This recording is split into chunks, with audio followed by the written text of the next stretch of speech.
wetu. Ndio yule Rigathi Gachagua yule anaongea ukweli, ndio yule Ruto ambaye anaongea uongo. Kwa sababu majina mtu ni huwa anatengeneza.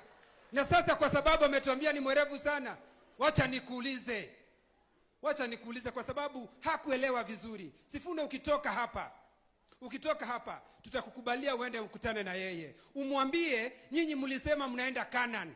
Baada ya yeye kufuatana na baba, sasa anatuambia anaenda Singapore. Singapore hatuendi.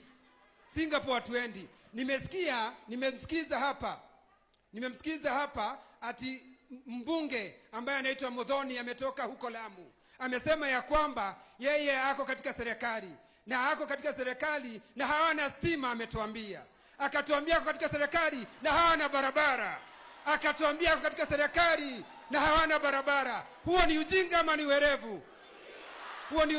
werevu? John Nyoto huyu wako one term, wako na barabara.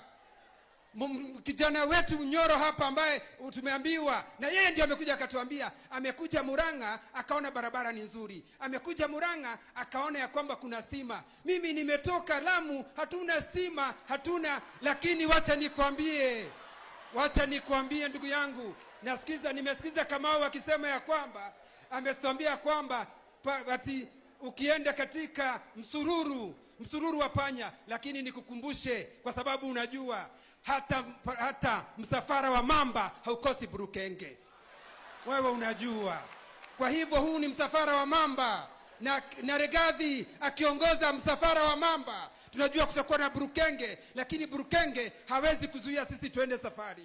Jamani, na kwa hayo mengi au machache, nataka kusema Mungu wa Isaka, Mungu wa Ibrahimu, Mungu wa Yakobo, Mungu wa Yusufu abariki sana, hapo abariki. Asante na mimi John Kenywa, asanteni sana.